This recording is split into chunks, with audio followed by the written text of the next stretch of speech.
Here we go, everyone. It's gonna- we can just use the others. Thank you.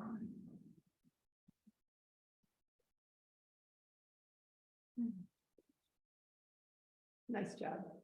So I assume they can see me. I can hear.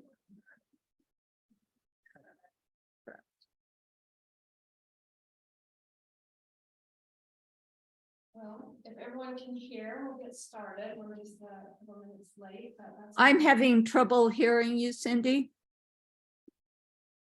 Do we need the microphone closer to you? I need to speak louder. I was just thinking that if the mic was closer to you. Is that any better? Somewhat.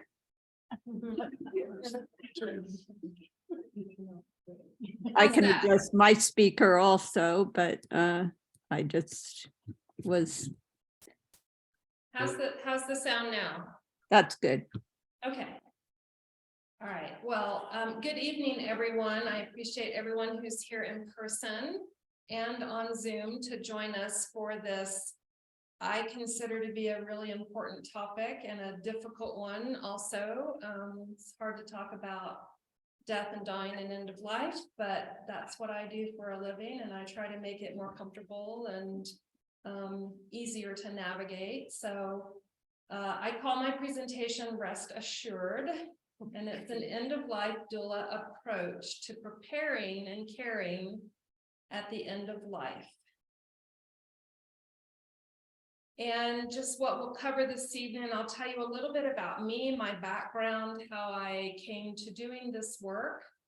And I will certainly define for you what an end-of-life or death doula, they're called both interchangeably. I prefer the term end of life because, again, death is a difficult topic for many people. So I like end of life doula as the term. So I'll define it. We'll talk about what end of life doulas do, how they help people prepare, and then how they offer care for their clients. And we'll talk about what it means to die well and what the impacts on dying well are. And then I'm going to just briefly talk about the wonderful things happening in Colorado that give us a chance to rethink funerals and burials. The options that we have are many.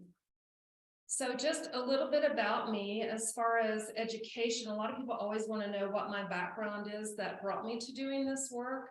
And I do actually have a background in counseling, but I realized very early on, it wasn't necessarily exactly what I wanted to do.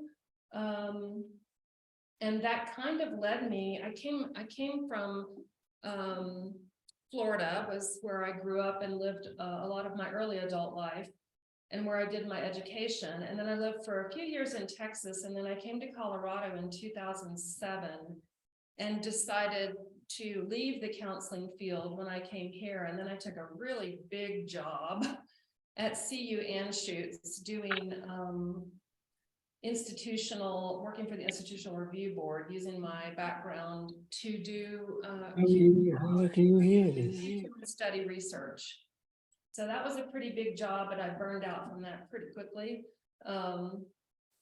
But all along the way, every career I've had, every job I've had along the way,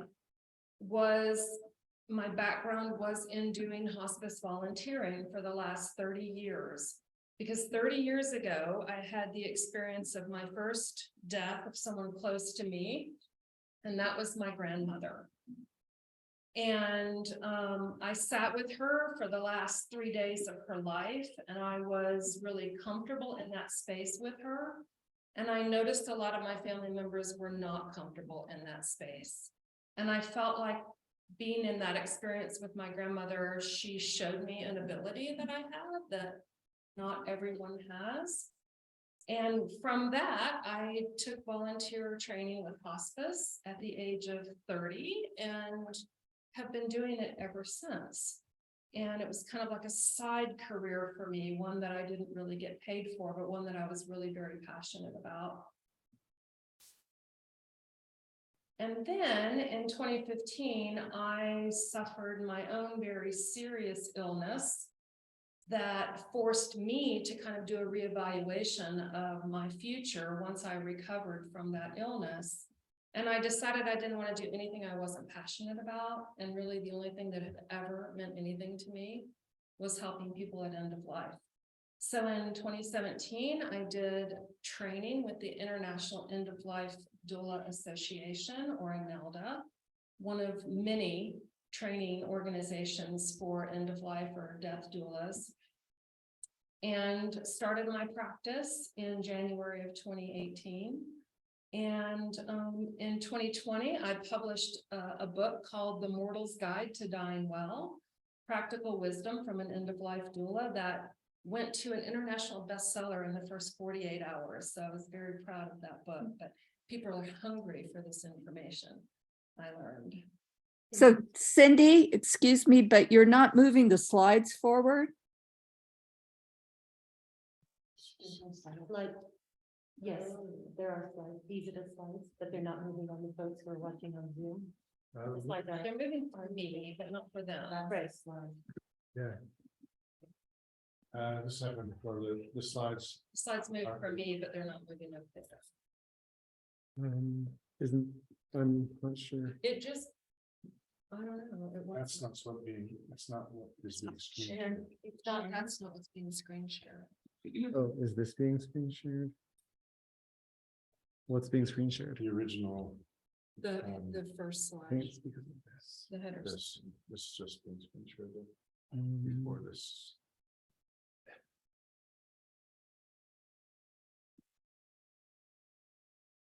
I think if you stop screen share and then re-screen share the current slide she's sharing.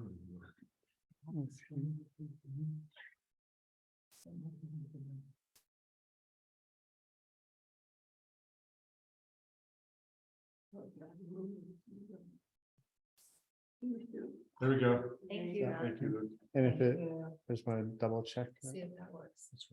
Yes. See if it works. Well, you'll forward it. and see. I was just Let's see, now these arrows aren't No, working, it doesn't. but So, you might have to click these. Is that okay? Use that mouse. Mm, Okay, These two little things. Oh, no, there we go. Okay. now it's working. Yes. You can use Okay. it. Thank you. I'm sorry. I'm just Thank you. longer. I'll give some this way up. Okay. Okay, and then most recently this year, 30 years after my experience with my grandmother, I took care of my mother in the final days of her life earlier this year.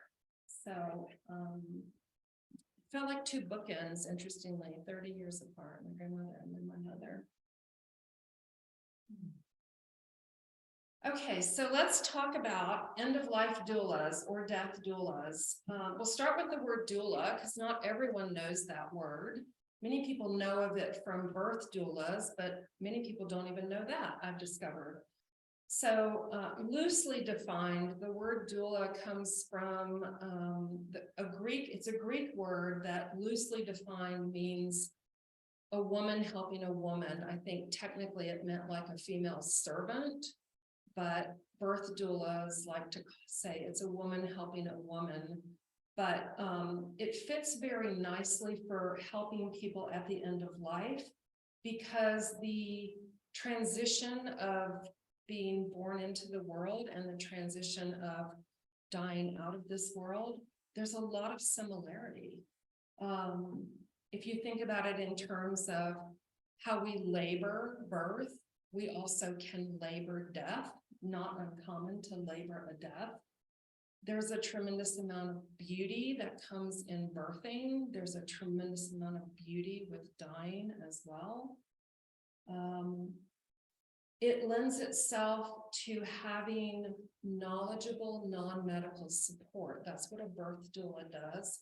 Companions and supports the expectant mother, and an end of life or death doula companions and supports the dying person through that process. So there's a lot of similarity there in the use for that word. Also similar to birth doulas, having no national certifying or licensing agency and all the years that that career's been around. There is no national or even state certifying or licensing agency, and there are none for death doulas as well. And I think most death doulas would agree they don't want it, because the people who come to this work come from very different backgrounds and experiences, and they don't want that type of parameters put around the work that they do. And also, so I mentioned that people say death doula, some people call themselves death midwives. There's a lot of different terms that people use, but I think the most common are end-of-life doula or death doula. When I did my training in 2017, there were about 3 well-known training organizations in the US. If you Google it now, looking for a training organization just since 2017, there are probably, I don't know, many. I would say anybody interested in looking at doing a training should do their homework on organizations that train, because there are long-standing reputable ones and many that are less reputable or have less depth in their education that they offer. This work attracts people from many backgrounds. I know doulas who came from accounting work, doulas who came from being artists. You know, I have a background in counseling, which I think lends itself well to me doing this work, but you certainly don't need that to do this work. What you need is a comfort with the space of sitting bedside with someone who's dying. I think there's just, people call it a calling. There's a calling or a passion for this work. And I think that's the first place to start. There are people who have an interest in it, but no experience. And I usually advise that people become a hospice volunteer to gain some experience and see if they're comfortable sitting at the bedside. Maybe they're not. There are people who've had bedside experience with family members, like I did with my grandmother, and that changes their lives, like I felt like it did with me. And then they're drawn to finding out how they can do this type of work.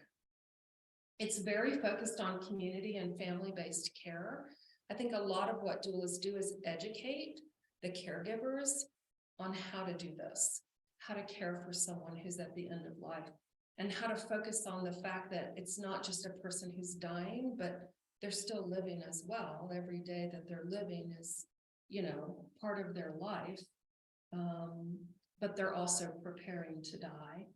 And a lot of support needs to happen. And so to have that community and family-based support for the caregiver specifically, it's a very difficult job, a very tiring job. And a lot of support is needed. So we really emphasize drawing in community and family support around that time. The role of the doula is, I think, first and foremost, to advocate for the dying person for what they want and what they need, and also to support their caregivers. And people always want to know how doulas get paid. It's not covered by insurance or Medicare, at least not at this time. So it is private pay, but most doulas will do a sliding scale, and in some cases even pro bono work, because most doulas feel like they don't want anyone to not have this support available to them. And then a lot of doulas also are hospice volunteers, because it's a really good place to continue to get experience and to also just offer your services. And speaking of hospice, doulas are not a replacement for hospice, but they're a complement to hospice and palliative care. And the difference there, just to quickly note the difference between hospice and palliative care. Palliative care is for someone who's dealing with a long-term illness, but does not necessarily have a terminal date. You know, hospice, with hospice criteria, you have to be given 6 months or less to live to qualify for hospice services. A physician has to note that. And with palliative care, it's someone who may have a terminal illness, but it's, longer than 6 months, but they still need a tremendous amount of symptom management and care during that process. So the role for the end-of-life doula is really to help prepare people for the end of life and to fill that gap in care that hospice and caregivers can't provide, because so much help is needed.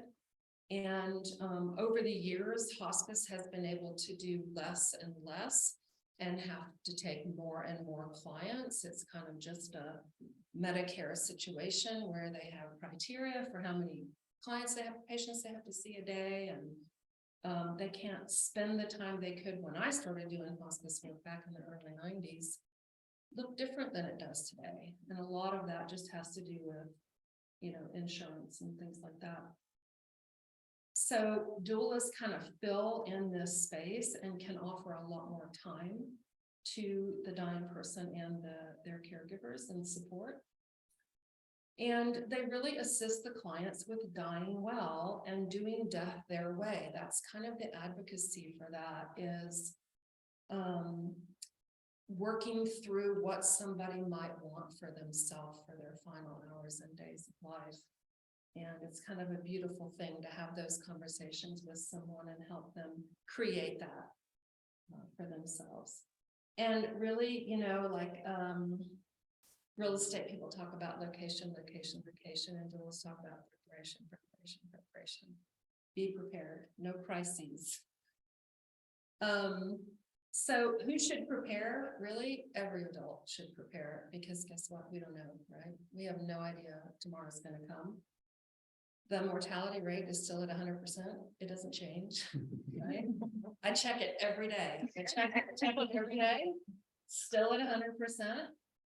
We're all going to die, and but we don't prepare for it. But we prepare for everything else. We prepare our educations, our weddings. We prepare, for our children and everything. Vacations, everything in our life we prepare for. We don't do well at preparing for this, and yet it's inevitable. So how would every adult who's not facing the end of their life with a terminal illness, how would they prepare? I think the first thing is to just become comfortable with having the conversations in your own space with your family and your friends. There's a thing called death with dinner, or dinner with death, or something like that. And it encourages people to just sit down, have a meal, and talk about, what do you want for yourself, right? And just make it easier to talk about, and not such a taboo subject, because it is in our culture something that we postpone or don't talk about. I personally am a believer that everyone 18 and over should have their advanced care directives sitting in a safe somewhere, or somewhere where someone knows or has a copy of it. And the most important piece about that is assigning someone to speak for you if you cannot speak for yourself. And that someone should know what you want for yourself. They should know if you don't want life support, if you're put in that situation. They should know if you die, what did you want funeral wise? What do you want, done with your body? Someone should know this, so there isn't a crisis that occurs if there is a sudden death.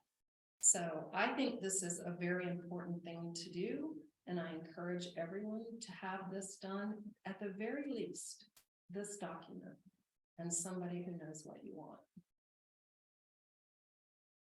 So, same thing, sit around a table, have these conversations with people, discuss, and then document, write it down what you want for yourself. Even go so far as to do a prepaid funeral plan. Funeral homes offer these. It's not a bad idea to do it. And certainly I think especially important for parents with children, is to have your estate in order and know what would happen if death were to come tomorrow, because it could, possible. Okay, so that's every adult, but what if you're facing a life-limiting illness, right? What if you've received a terminal diagnosis? The first thing you should do is get those advanced care directives in place, because there could come a time when you can't speak for yourself. There will come a time. And again, those same things, make sure you get an estate plan, get your funeral plans in order, go ahead and do the prepaid plan so your family knows exactly what's going to happen. And there's no guesswork at that time, because there's a lot of chaos. At the moment of death, even for a death you're prepared for, there's a lot of chaos. And both of my parents had prepaid plans. They both died this year, 5 weeks apart. And they both had prepaid plans. We didn't have to guess. We knew exactly what was going to happen. That was so incredible. It was a gift. It was a gift to their children to have this in place and paid for, you know. And then one of the early conversations would be, where will death and dying occur? Will it be in the home? Will it be, because some people are in care facilities, they're in nursing homes or assisted living facilities. Is that where, you know, the death will be, or will they be moved home? Sometimes people are moved home to die in their home or the home of a loved one. So where will that be? Where does someone want to die? And then one of the roles for the doula is to guide people in having those conversations about what is going to be needed to help get through that period of time. Getting hospice services on board, you know, is a home care agency going to be helpful to have extra care on hand? Who are the loved ones, the friends, the community that can step forward and help care for that person in those final days? Communication and planning, doulas, this is part of what we do. We kind of give a view of what's going to come and what's needed to put in place as those days come. Education about end of life, about death, about what it looks like, about what's normal, about what's not normal, can help really ease some of the fear around what that's going to look like. And this is the point where the doula begins serving as the advocate for that dying person and supporting their loved ones in the beginning of that process. And then we go from preparation to caring. So now the doula is on board and we have a plan in place. We're starting to move in that direction. They continue with that communication, that education, that planning, because things are always changing as the days go. One of the things they provide is emotional, physical, and spiritual support. Doulas are non-medical care. And I think one of the important things to mention is that death is not a medical event. You don't need doctors and nurses at the time of death, or even during dying. When most people get a terminal diagnosis, treatment stops. When you get hospice on board, treatment stops. And what you're focused on then is comfort care and symptom management. Some diseases are pretty brutal and painful and come with a whole host of symptoms that hospice is really good about helping people manage so that they're as comfortable as they can be and as alert as they want to be. These are conversations that hospice nurses have with their patients. How alert do you want to be during this process? You know, how much pain medication can we give you and still have you having conversations with your loved ones and being present? So that is some really wonderful work that hospice does, but doulas are non-medical, and so much of the support that's needed isn't medical in any way. They serve as a liaison, so they spend a lot of time with the dying person and family typically.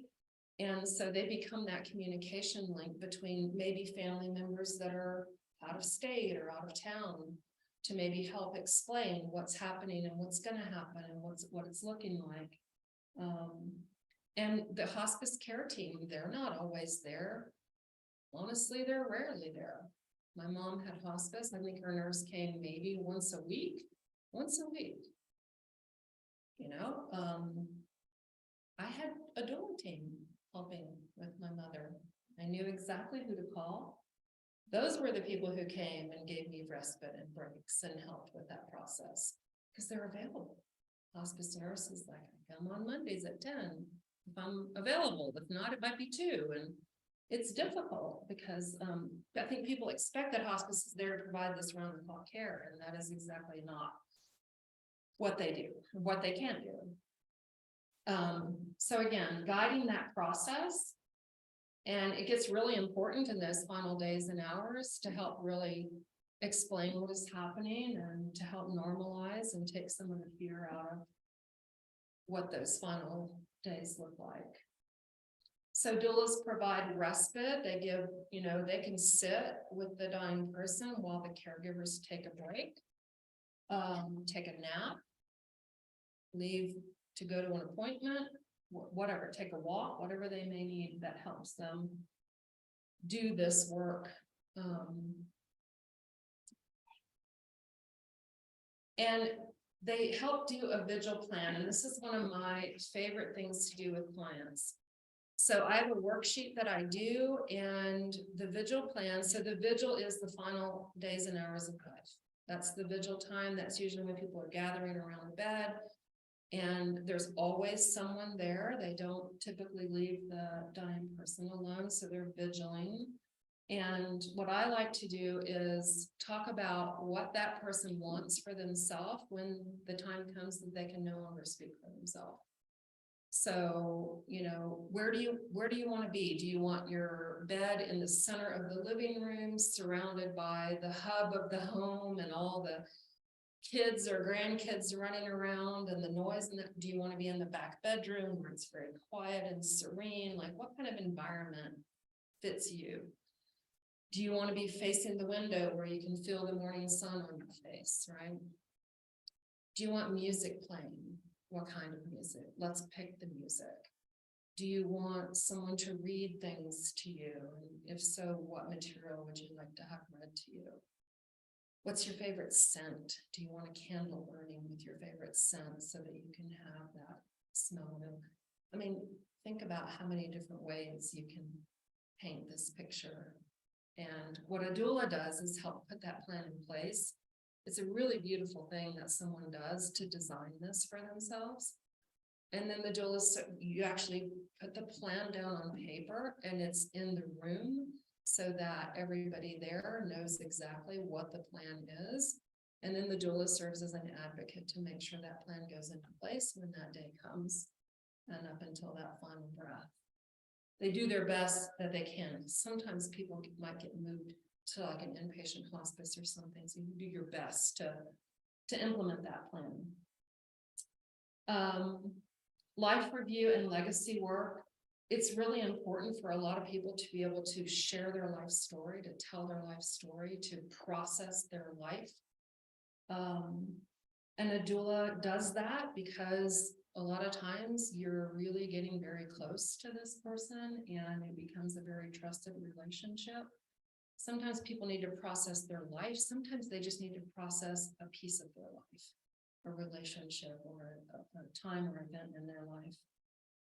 Legacy work. I don't know how many people have heard of an ethical will. Legacy work is like that. An ethical will is one piece of legacy work. But for some people, it's what am I going to leave my loved ones, or for a grandparent, what am I going to leave my grandchildren, or, you know, for a parent who has adult children, writing letters to them that are given to them after death. This is a very common thing and something that I have helped many clients with, is getting their letters done. And then I'm sort of charged with making sure they're delivered after death. And it's a beautiful gift to give somebody, is that message, that very personal message. You can do a video, you can do audio, so they have a voice, and there's a lot of things you can do. There are things like a grandmother leaving a recipe book or a recipe box or something for her granddaughters, or a grandfather handing down his ties, or, you know, there's so many different ways that people can leave this legacy gift to their family. So I've done a lot of those different projects for people.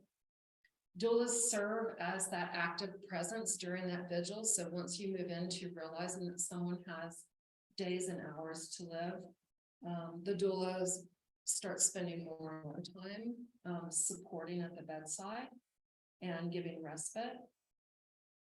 Doulas also support for those who are choosing to do medical aid in dying. We have that available to us in Colorado, and that requires a lot of support and knowledgeable support. So all the doulas that I personally know that do this work support people who want to do medical aid and dying through that process. And then another process for people who want to hasten their death. They don't want to linger. It's going to happen inevitably anyway. They can choose to voluntarily stop eating and drinking, and that can help hasten their death. That is actually something my mother decided to do in the final days of her life, a choice that she made. And that's something that doulas can help support that process through and educate the caregivers around those types of things. And then care doesn't really stop there. I mean, you can imagine how connected you get to the family and the caregivers. So usually about a month or so after the death, I come back and meet with the family. We actually review what that experience of being with the death was like. And it's always interesting because everyone has a different viewpoint, saw something differently, heard something differently, and it's kind of beautiful to share all of that with each other. And then I really just try to guide and make sure that resources are available to them if they need it for grief and bereavement, and where to find those. And then I typically stay in touch for, sometimes up to about 6 months. But it's interesting because I always feel like I've become a family member because I get to know people so very well. It's really a lovely relationship. And then individual doulas may offer other services. So for instance, if you are a massage therapist and you want to offer that as part of your doula work, either to the dying person or as support for the caregivers, you could do that. Some people do like energy work, like Reiki or something like that. They offer this. So if you have other things that fit with this work, you can offer those things as well. So when do you call for a doula? Well, I like to say sooner than later. The earlier that you have a doula come in, especially once you receive the awareness that you have a life-limiting illness, the sooner you can bring a doula on board, the better, because you can get a lot of this planning stuff done out of the way early while you still have energy and ability to do that. It's typically around the time hospice comes in. So if you are given 6 months or less to live, it's a good time to get hospice on board. It's a good time to get a doula on board as well. And just keeping in mind that, one of the benefits of having the doula is that they can spend a lot more time with clients than hospice is able to do. And as you can see, and the things that I've suggested that doulas can do is really just the basics, but there's just, so many things. I mean, I've actually gone and helped do shopping and things like that, like whatever's needed. What do you do? Whatever's needed. That's what I do, whatever's needed. And so we're filling that gap for the time that hospice is not able to provide and that the caregivers need. And doulas really want to help clients die well with as much autonomy in that process as well. So what does that mean? What does it mean to die well? Isn't he cute? I love this guy. I want to talk to that guy. What does it mean to die well? Well, the answer to that is as individual as we are. It's really defined by each person, what that means to you personally. And it's really kind of shaped by individual attitudes about end of life and death and dying and how willing you are to have conversations about that. If you can't talk about it, it's really difficult. It's shaped by culture, it's shaped by community, spirituality, religion. All of these factors come into play in the way that you think about what it means to die well. And then whatever terminal illness or symptoms that you're dealing with. You know, again, some of them can be pretty difficult. And so it's not always 100% possible for medication to manage all symptoms. So it could be that someone's death is difficult, labored in a very painful way. That's possible. Dying well is often tied to what you consider to be a good life, a good death, a good life. They're often very, very similar. And they're affected by things that we can control, like the preparation that I was talking about. If you can remove that crisis, that chaos, that really helps in the thinking about the dying well process. It's also affected by things we cannot control, which is kind of, I think of them as psychosocial impacts on dying. So possible negative impacts are the fear of death and dying. Thinking about not having lived your life well, like having a lot of regret or a lot of difficult relationships, maybe forgiveness that needs to be given or apologies that need to be given, things like this. Culture and religion play a huge role, negatively and positively, depending on belief systems. And that lack of planning, just putting a situation in crisis can have a negative impact. The opposite of all of these things. So accepting the reality of your mortality, having a life well lived, that, you know, on your final days, you're not laying there in regret and having to think about how you're going to resolve all of these things you're struggling with. And then that planning that just keeps your family out of chaos. But I also think it's important to think societally, economic plays huge impact on whether people die well. Crime, racism, anti-Semitism. Think about all the things that we live with and all the things that can take our life that we have no control over necessarily, and how that impacts. What you don't want is to be in your final days and be focused on what I call the rugs at the end of life, to be down on the rugs, the regrets, the unfinished business, the guilt, the shame. It's really hard when somebody feels like they're not ready to die because they haven't done all of these things yet. You know, they have conversations that need to be had, and maybe that person isn't speaking to them anymore. And, you know, it's complicated. It's really complicated.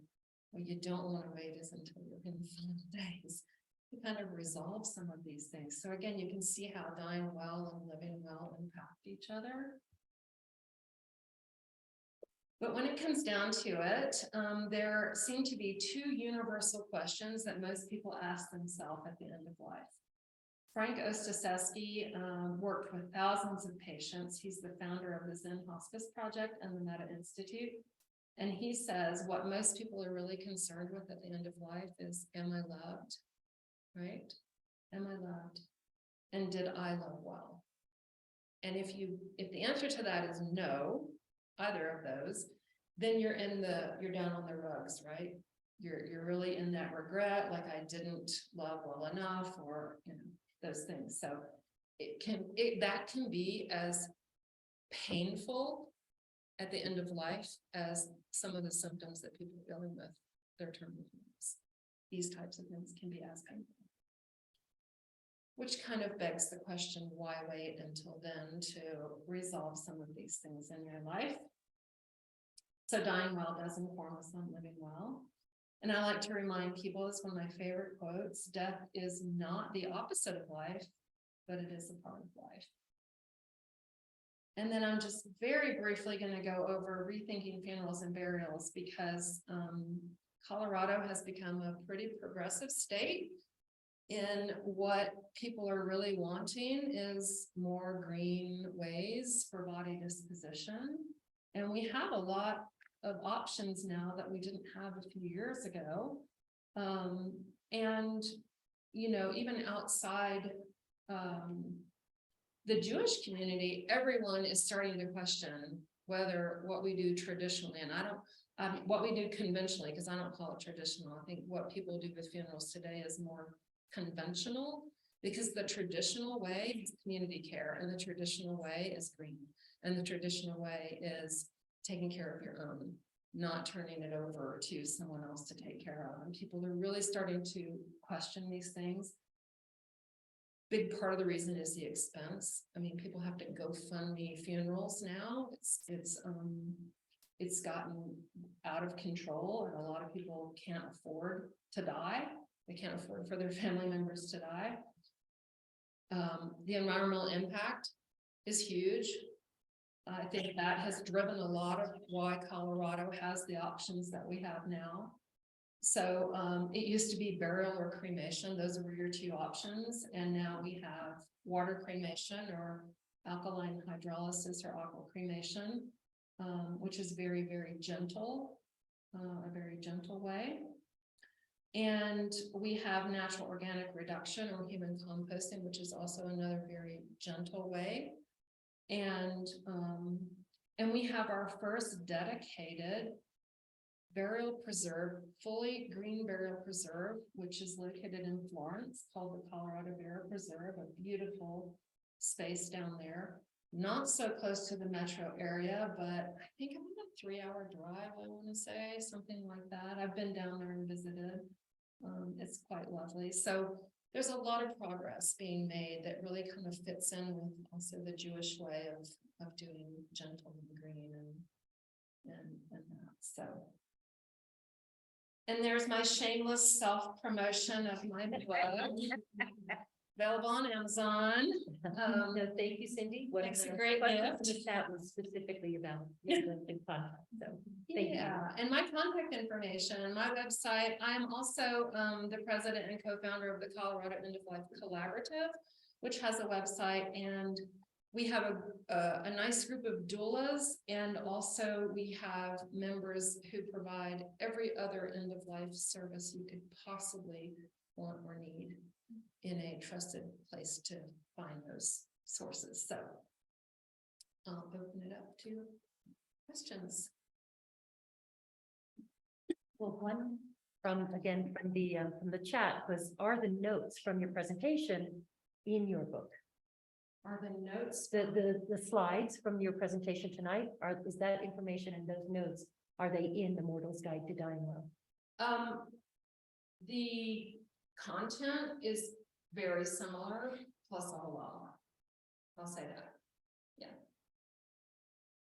Not verbatim, certainly, but because the book came out in 2020. And I'm still always learning. I'll always be learning.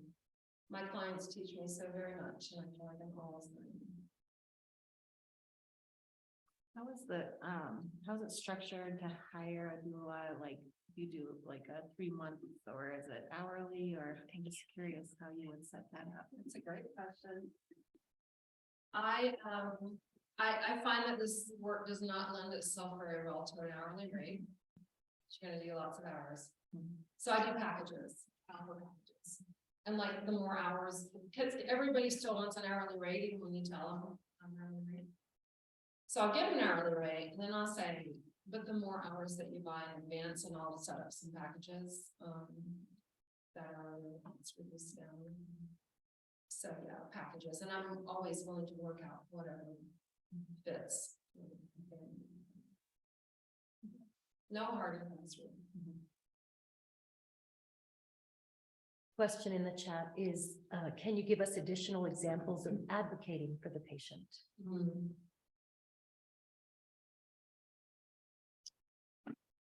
So I think the best way to describe advocate is it really is their death. It's no one else's death. Your death is your own, just like your life is your own. Just like I would advocate for anybody to be who they are and live their life their way. I advocate for people who are dying to honor their death as their own and their choices as their own. So even if they want something for themselves that their caregivers or loved ones wouldn't necessarily choose for their own, I'm going to advocate for that person. When that vigil plan is set, you know, and I think this is not uncommon in even families today to maybe have spiritual differences. political differences, I mean, you name it, right? There, you can have this in families, I have it in my own family. But it's not for the people in that room to decide what that death is going to look like, it is for the person who's dying, and that's the person that I advocate for. So I hope that answers that, I really do try to follow what they wish for themselves. Regarding the differences in spirituality and religion, do doulas have training in supporting people of different faiths? So there's a question here about, is it important for the doula to be of the same religion as the person who's dying? It's not important to the doula. It might be important to the person hiring them.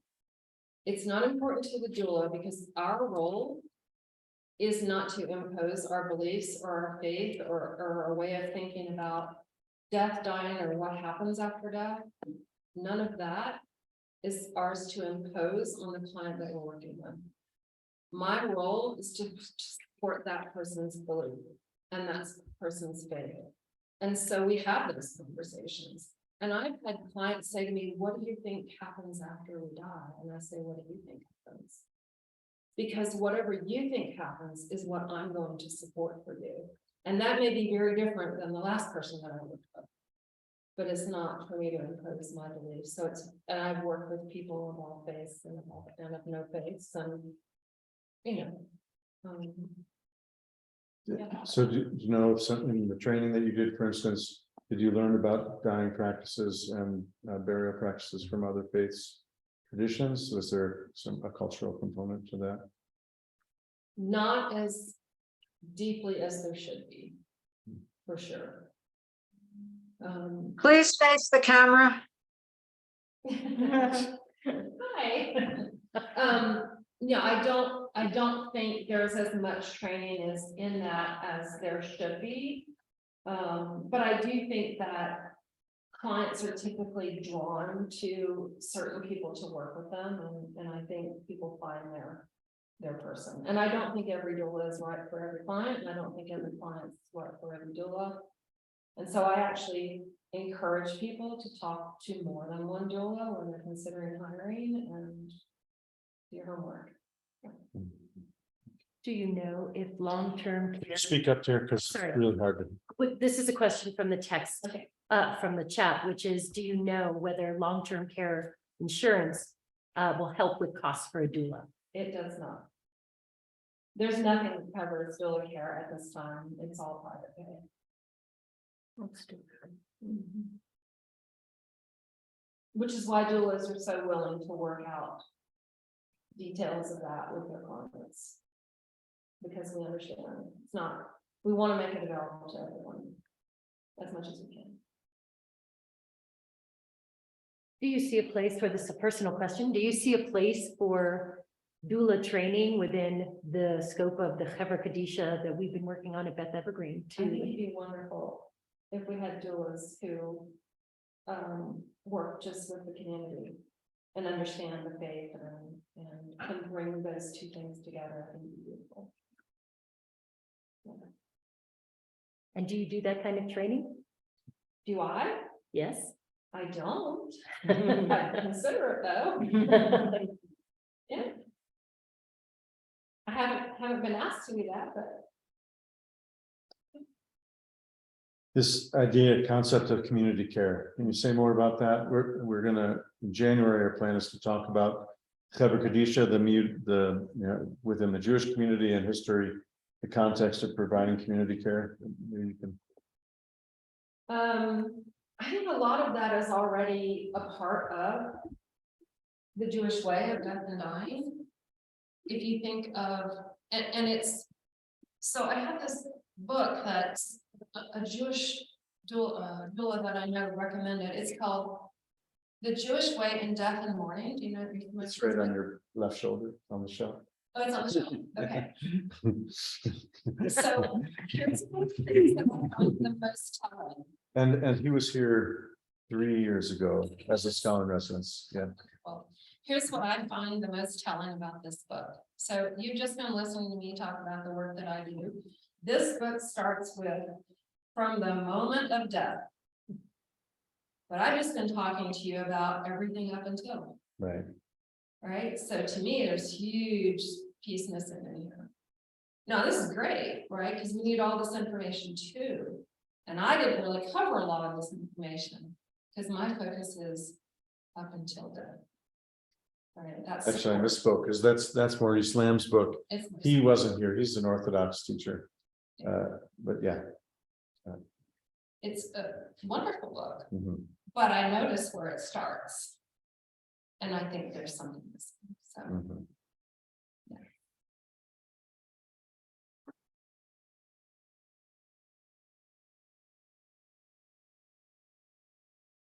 Any other questions?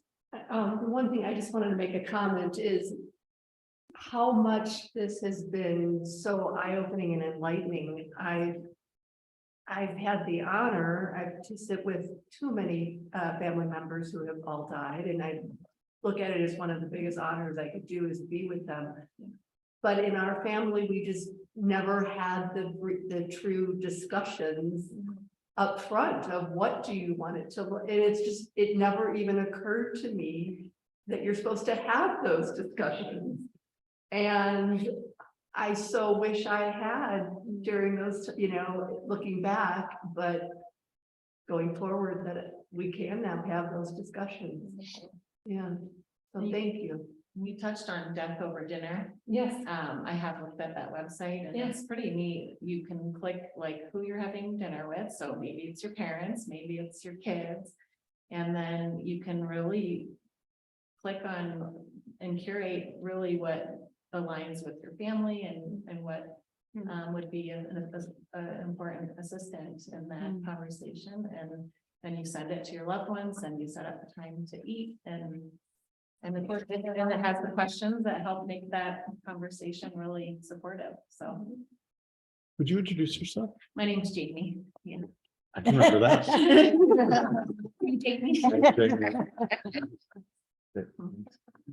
I also, I really appreciate what you were saying of, the vigil. And I think giving the option of joy around it and not just solemnity is really powerful. As I sat vigil for my mom, we played board games because she was comatose the entire time. So we needed those moments of brevity as people stay and watch and levity in that experience. Absolutely. And I think I had some family members who did not see the value in that. They would come in while we were playing games and joking and we were having competition. And that was not appropriate. That was not appropriate at all. And when you're the one there for 72 hours, life continues and you need laughter even in those hardest moments.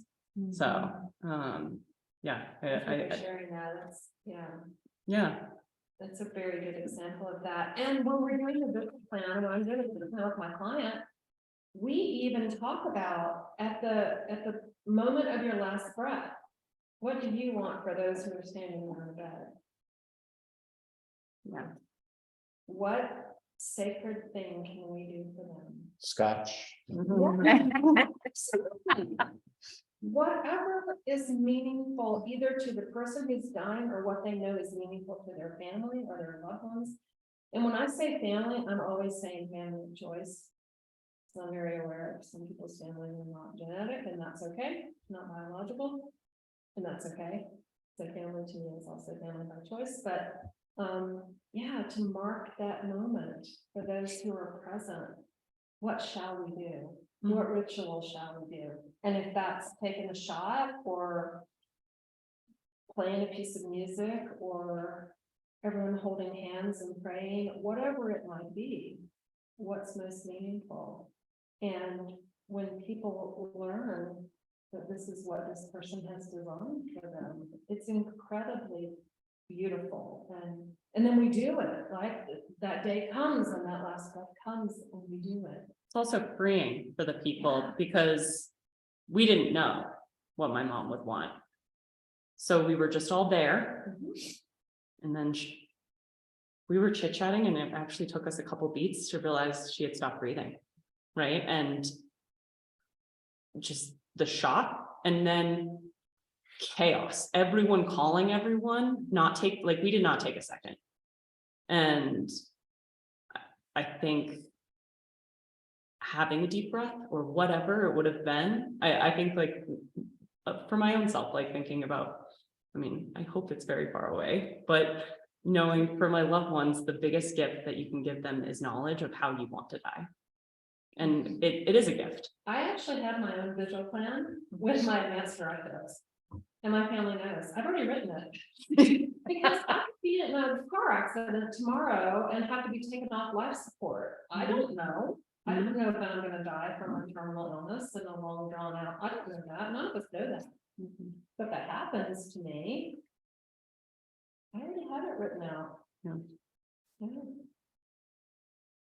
Well, I'm not wrapping up, but I do want to just stress my gratitude to you and acknowledge this expertise you bring, and experience is really a, you know, a unique and valuable thing. And I'm also noticing around the table a lot, and in the Zoom, a lot of expertise and experience. I mean, we don't even know that. I didn't know Stacy had sat bedside, you know, and others, and Justin, who's also on the Harakisha, asked if you could share a few words about DNRs in Colorado. Is that okay? Sure.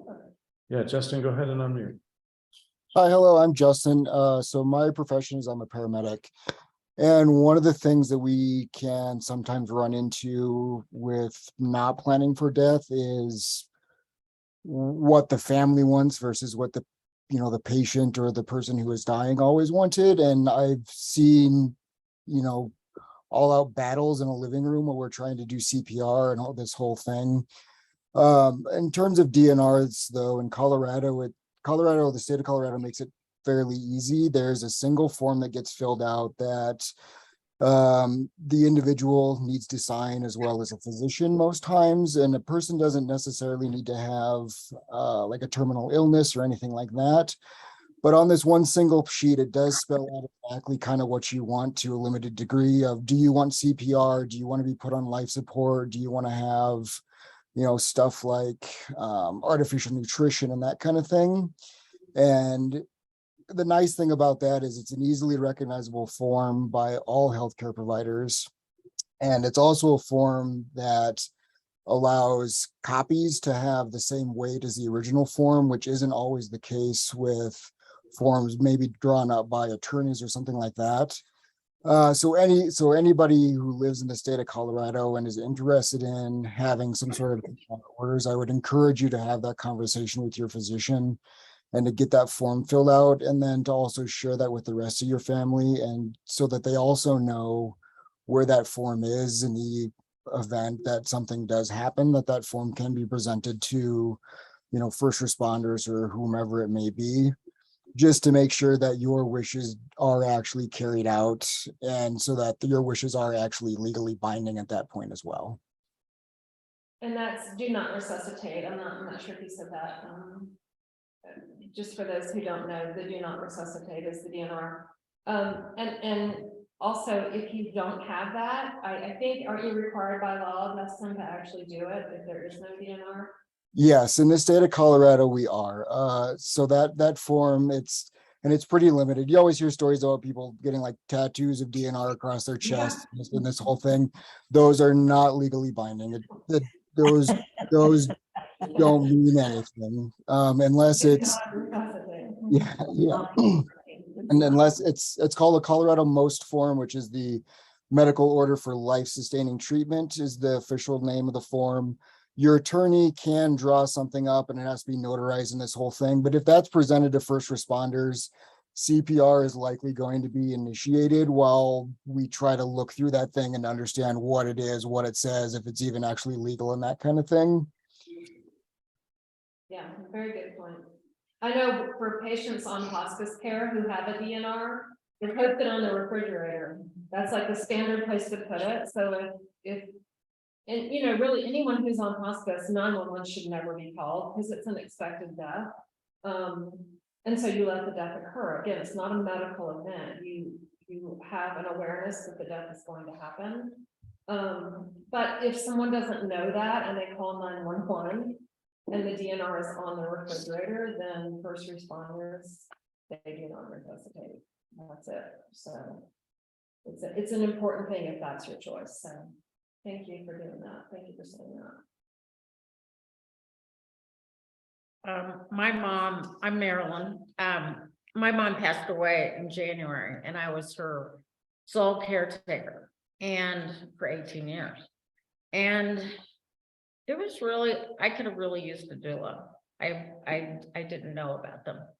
And it was really, really hard at the end. It was really hard for me because it was hard for me to have closure because it was so much of my life. And a doula would have helped me so much.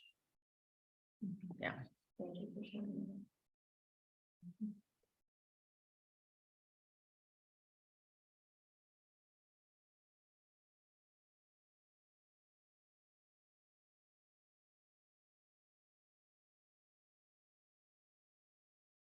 I have a question about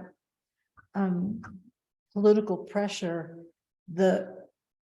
In most cases, when you go into a doctor's office, they'll ask, do you have some kind of statement about the documentation about what you want, not just the DNR, but also the end of life and the living will. And they ask those questions, but they don't ever ask about whether you have the preceding pieces that you talked about today. And I wonder whether your organization is trying to be more politically active to get that piece put into something that's already happening in Colorado regularly. I don't think it's something anybody's really working on. I think the piece that most people really focus on is those advanced care directives.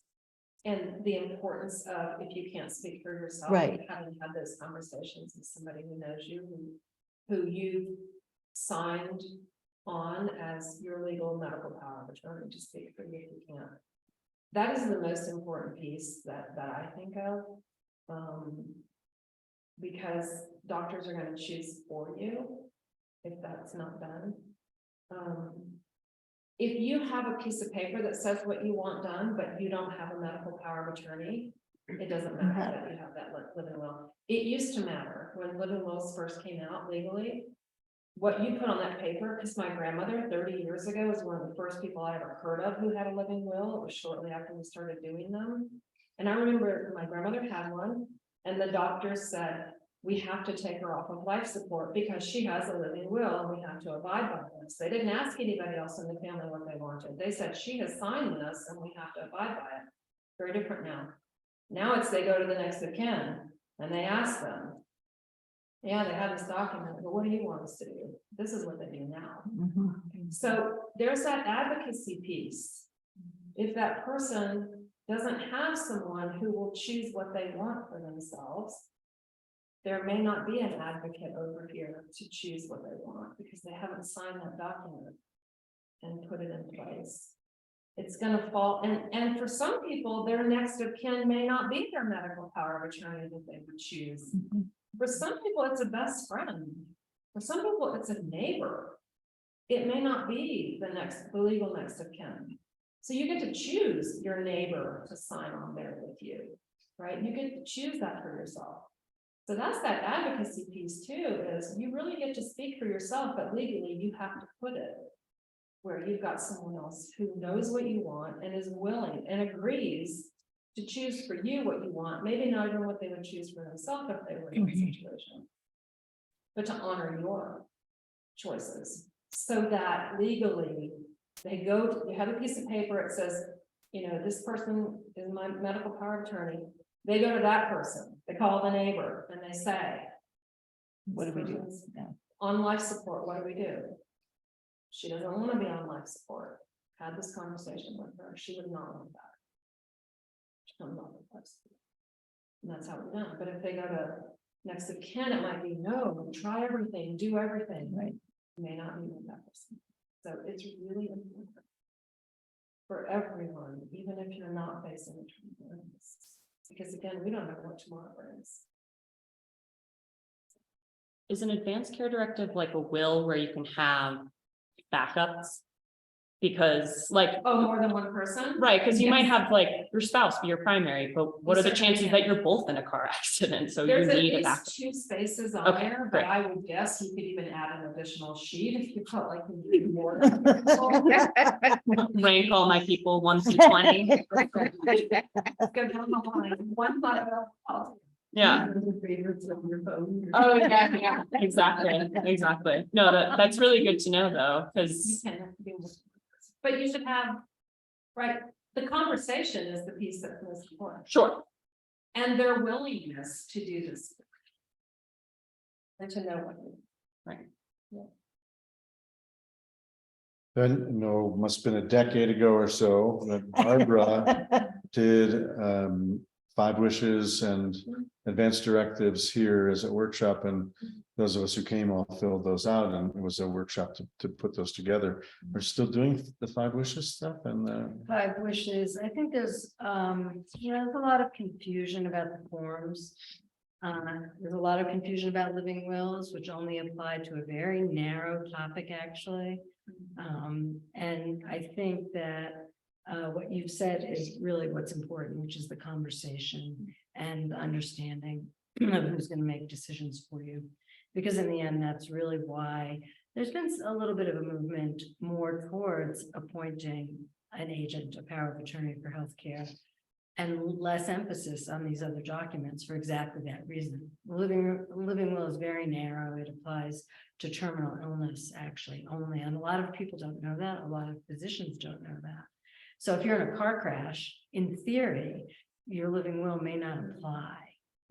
Now, the truth is, those of us who are in this situation more often than we'd like, the truth is that what's really happening in hospitals and ICUs and nursing homes is what you've already described, which is that the care team gets together, the family gathers, and in my experience, unless there's conflict at that time, nobody pulls that piece of, I mean, most of them, yes, but nobody pulls out these other pieces of paper. Because if there's agreement among everyone, then things go forth the way you've described. So I do what you do, which is to say, look, it's the conversation that's important, deciding who you want to advocate. And then having papers are important backup in case of conflict, in case that person's not around. But I really agree with what you described. I think it's really important. 5 wishes, if you haven't seen the 5 wishes document, it's a little pricier than it used to be. We used to be able to get it for free, so we don't use it as much anymore. You can go on the 5 wishes website. But I think the value of the 5 wishes document is that it really makes one think about not just, I don't want extraordinary measures, which is pretty, we hear that all the time. It's a pretty general statement, right? But then if you go through the 5 wishes document, it makes you really think, well, if I had a stroke, would I want this? If I couldn't speak, would I want this? If I couldn't eat, that's a really big one. What would I want? And it makes you really think about what's important. So I do think the 5 wishes document, even though it's a little pricey, is worth looking at. It's a great tool, I think, for the kinds of things you've been talking about. A lot of hospices have them and use them as well. Yeah. So Cindy, I did just purchase 2 copies of your book on Amazon. And Take one to the CBE library there. Lovely, thank you so much. thank you, Anne. Thanks, Anne. so this series, I mean, the emphasis here, we're talking about how to have difficult conversations, and that's the year-long exercise that we're engaged in. And just if we think about what are the obstacles to having these conversations, and so maybe we can put some of those on the table and talk a little bit about those, and maybe brainstorm ways to, or if you've managed to have the conversations, what was your secret, right? What did you do? So I'll tell you a story, I should be transparent about this weekend. Some of you heard part of this the other day. You know, I do this work all day, every day, not as much as you, but I talk about this every day. And over the weekend, we had the unexpected news of the death of Phil's coach and mentor and professor, the reason we moved to Colorado in '96. And we received this news not so well. It was sudden, very upsetting. And when Phil was talking to his wife, she said, I don't know what to do. He was 85, by the way, so it shouldn't have been a surprise, but anyway, she was completely famished. Didn't know who to call, didn't know what to do. Phil was coaching her through calling Feldman's, you know, et cetera. And he got off the phone and I said, that is just unfriggin' believable. I mean, I was pretty upset, like, how could they not have discussed this? He'd been ill, et cetera, et cetera, et cetera. So we got through part of the weekend, and on Sunday night, after everything we've all been through in this congregation, by the way, in the past month, which has been a lot, he turned to me and said, well, so, and what do you want?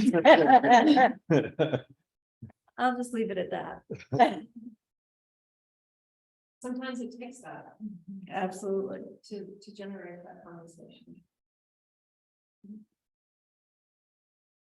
And you know, there are clients that I meet early on, and you know, I find out none of them have ever had these conversations with each other. And I will say, you know, we need to sit down with your adult children and talk about what we want. And they'll say, I don't care, let them do with me whatever, once I'm done, I don't care. I'm like, it's unfair. It's unfair. It's unfair to just leave that to them to do, and to wonder what you would want for yourself, or to think that, for you to think they would know what you want. So it really is a gift to do that. Conversation and planning in advance, or at least the knowledge shared. Yeah. Those feel like two very different things too. I feel like based as a result of, you know, various losses, our family has had many conversations. And I don't know how many of those conversations have resulted in decisions, you know, and with that, and that piece feels really valuable and helpful. And I imagine it's also that the conversation is easier than the decisions, because that somehow feels, I was thinking, I mean, I'm getting ready to leave town for a month in a few days. And I'm thinking, I haven't done any of that. Where's my living? My living bill doesn't count anymore. And, you know, well, kind of, can I do that in 3 days? Should I to clean up my office? You know, that there's a certain, I think what I'm saying also is that I think I, for myself, totally comfortable to talk. As soon as I feel like I'm going to put something in writing, I'm sort of setting, maybe it's a little bit superstitious even, you know, that there's a certain discomfort that comes with making those final choices. Maybe final, I shouldn't say final, but I would Your just say, hard decisions. Yeah. Yeah. and then there's a certain comfort that comes with having it. Okay, thank you. Okay. I look forward to that. Thank you. It is, once it's Yeah. done, it's done, it's off your plate, you're done with it, Mhm. go on with your life. Yeah. I know with the conversations that I had with my in-laws and have had with my parents, that the opening is, we're working on our wills.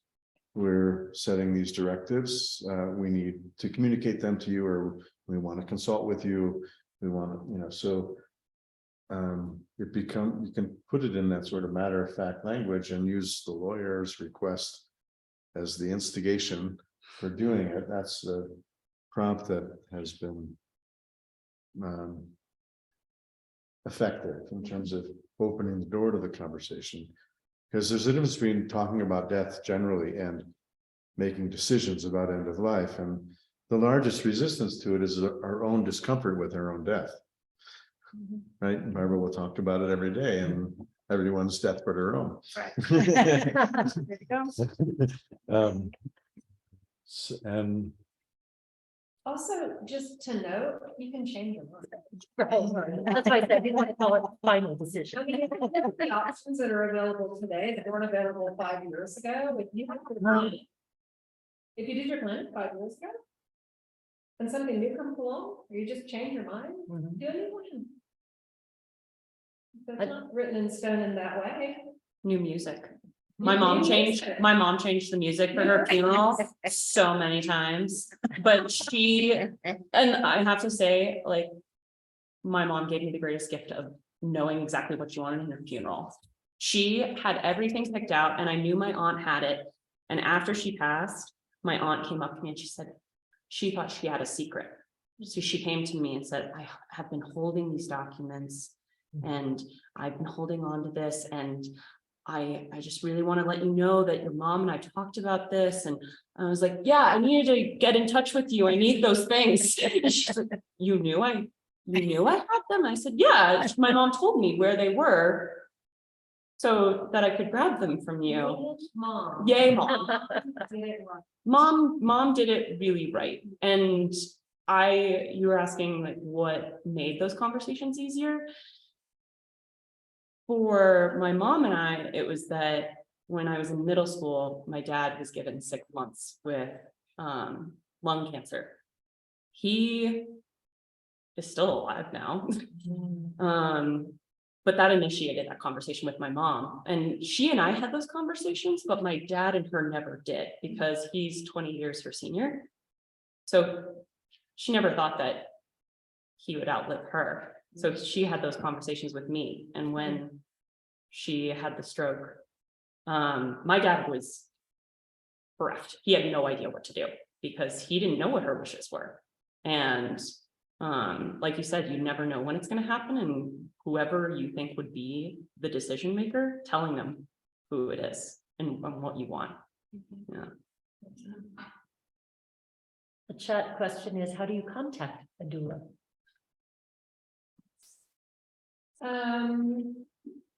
Well, in Colorado, in the Denver area especially, one of the best ways is to go to the Colorado End of Life Collaborative. You just Google that. But so some of the main training programs have directories. We actually have a wonderful doula training program in Boulder called the Conscious Dying Institute. They have a directory. ANELDA, International End of Life Doula Association, is one of the biggest ones now that I did my training with. They have a directory, and you can look up by city and state to see who's listed there. There is the National End of Life Doula Association. So this doulas belong to this, and there's a directory on their website as well. But you could probably just simply Google death doula or end of life doula in what city you live in and find someone locally. Their websites will pull up as well. So Google is always a big friend there if you can't remember any of those other ways to do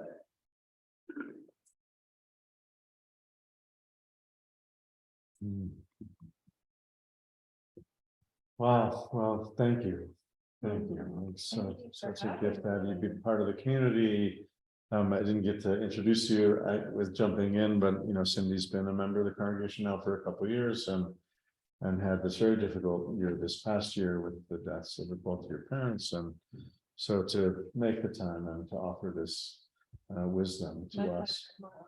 Thank you. And we have been over the last several years in the process of building and evolving this community-based end-of-life care, or Chaber Kadisha, and as the Aramaic phrase for a burial society, which is it's beyond the burial piece. It's the care for this process. And part of what I was trying to entice out of you about the community cares, that is very contrary to the contemporary culture we live in, where we delegate end of life bedside to the clergy and the funeral home and just call them and they'll take care of it. And that it deprives so many. I mean, one of the, I didn't expect that when I went into being a rabbi, that some of the most powerful experiences and the ones I'd be drawn to would be end of life care. But it's so very true, and it feels very selfish to be the only one doing that. Because as those of you who've done that, it's very powerful, life-changing experiences, and exhausting and hard, and can't do it yourself kind of thing. So it's just a much better model rather than professionalizing it. I really liked what you said about there not being certifications and but training, but not certifications like there's one way to do it, right? There's lots of ways to do it. I feel like if families learn from me and they can repeat that without calling a doula next time, I'm serious when I say this. I've heard people say, you're gonna put yourself out of work with that kind of thing. Good. Good, because this should be a community effort. We're, as with many things, everything that I've talked to you about, we align on that principle. And in terms of Tara's question around training for it, we can certainly imagine this being a part of what we provide as part of the congregation work and the Chaver Kadisha, and something that could extend in terms of partnering with Mount Evans Hospice, and that additional support we could offer to them, which has a nationally recognized reputation and is right up the road. But there's lots of possibilities for extending this and really promoting this community model. So have this conversation again and again and again. And our plan next month in January the 4th is to have a conversation about Chaver Kadisha, about what is the range of that. That's the taboo topic that's on the docket. No, on my calendar. What did you change? Well, you told her. What's that? I have, it's okay, we'll check in later. Sorry, I have the racism. January 4th. Okay. Okay, well, we'll have a conversation about that, and then February is mental health, right? Yes. Yeah, February we have a guest for mental health piece. Okay, so yeah, we're not ready to launch the racism. Okay. We just finished the training. Okay. So please do join us for that if you can, and spread the word, and thank you for friends on Zoom. Hopefully all who had something to share, input, got a chance to do that. Cindy shared her email address if you want to contact the office, if you need that again to make direct contact with Cindy. And thank you. Thank you. Thank you so much. I have one question. I'm sorry, I bring it up at the end. Do you have some sort of checklist or something that you have made up that people, have you done this? Have you done that? Have you, created your end of life directives? Have you shared some of the things you brought up in your slides? Do people know the locations? I mean, it's like maybe a checklist kind of a thing. So I'm guessing not.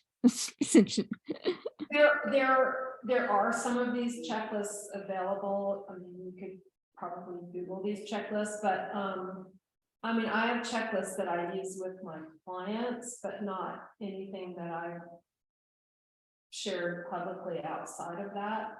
Because I have a book I got off Amazon. It says, "I'm dead, now what?" Is that? Yeah. And it's for the survivors to know my wishes, but it's It is a book where you put all your passwords to all your accounts where you tell people who your attorney is for your estate planning and where to find the documents and. I mean, it's a wonderful resource, a good topic for perhaps talk number 2. All right. Well, thank you again, friends. Have a lovely evening.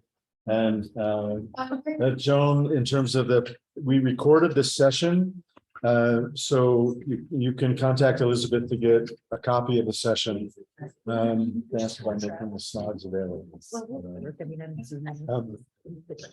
And we can also try to make the slides available. Maybe we'll connect with them onto a Google slide. Okay, thanks again, friends. Thank you, Good Cindy. night. Have a great try, you do. Thank you. Yeah. Nice.